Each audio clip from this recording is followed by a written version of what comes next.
CPIM ജില്ലാ സമ്മേളനത്തിന്റെ ഭാഗമായി കഥയും കാലവും എന്ന പേരിൽ MT വാസുദേവൻ നായർ അനുസ്മരണം സംഘടിപ്പിച്ചു. ഭിന്നങ്ങളായ മേഖലകളിൽ തൊട്ടതിനെയൊക്കെയും പൊന്നാക്കുക എന്നൊരു പഴയ വിഷയപ്രയോഗം എടുത്തു പ്രയോഗിക്കുകയാണെങ്കിൽ അതേപോലെ തൊട്ടതിനെ ഒക്കെയും പൊന്നാക്കി മാറ്റിയും മനുഷ്യന്റെ തൂവൽ സ്പർശമേറ്റ നിരവധി മേഖലകളിൽ ഏതെങ്കിലും ഒന്നിൽ വെച്ച് എവിടെ വെച്ചെങ്കിലും ഏതെങ്കിലും ഒരു നിമിഷത്തിൽ നമ്മുടെ ഹൃദയം അതുമായി താതാത്മ്യം പ്രാപിക്കുന്ന ഒന്നായി ചേരുന്ന ഒരു അവസ്ഥാവിശേഷം ഉണ്ടായിട്ടുള്ളവരാണ് എല്ലാ മലയാളികളും എന്നുള്ളത് കൊണ്ടാണ് ഒരുപക്ഷെ അദ്ദേഹത്തിന്റെ കഥ വായിച്ചിട്ട് അല്ലെങ്കിൽ നോവൽ വായിച്ചിട്ട് അദ്ദേഹത്തിന്റെ തിരക്കഥ വായിച്ചിട്ട് ബാലസാഹിത്യം വായിച്ചിട്ട് അദ്ദേഹത്തിന്റെ കാന്തികന്റെ കഥയോ പഠിപ്പുരയോ അതുപോലുള്ള ഹെമിംഗ്വേയോ മുഖപുര തുടങ്ങിയ ലേഖനങ്ങൾ വായിച്ചിട്ട് അല്ലെങ്കിൽ അദ്ദേഹത്തിന്റെ യാത്രാവിവരണങ്ങൾ വായിച്ചിട്ട് അല്ലെങ്കിൽ അദ്ദേഹം ചെയ്ത സിനിമകൾ സംവിധാനം ചെയ്ത സിനിമകൾ നിർമ്മിച്ച സിനിമകൾ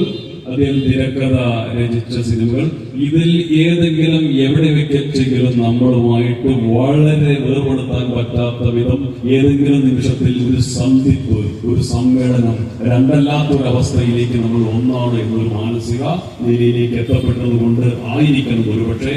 പുരോഗമന കലാസാഹിത്യ സംഘം ജില്ലാ പ്രസിഡന്റ് ഡോക്ടർ ഉണ്ണി ആമപ്പാറക്കൽ അനുസ്മരണ പ്രഭാഷണം നടത്തി. പുകസ മേഖലാ പ്രസിഡന്റ് C മോഹനൻ അധ്യക്ഷനായി. പുകസ ജില്ലാ ട്രഷറർ സജി സോമനാഥ്, സംസ്ഥാന കമ്മിറ്റി അംഗം advocate Rajesh Puthukkad, Tanalur panchayat president KM Mallika, KV Siddique, P Satheesan, Radha Mampatta, Manu Vishwanath, Sunitha, P Unni, N Sankaran എന്നിവർ സംസാരിച്ചു. K ചന്ദ്രൻ സ്വാഗതവും M വിശ്വനാഥൻ നന്ദിയും പറഞ്ഞു. നമ്മുടെ സംതൃപ്തിയേക്കാൾ വിലപ്പെട്ടതാണ് നമുക്ക് വേണ്ടപ്പെട്ടവരുടെ സന്തോഷം. പരിശുദ്ധമായവ ഹൃദയപൂർവ്വം സമ്മാനിക്കുമ്പോൾ നമ്മുടെ സന്തോഷവും ഇരട്ടിയാകും. Dubai Gold and Diamonds, Pride of Generations, India, Oman, Bahrain.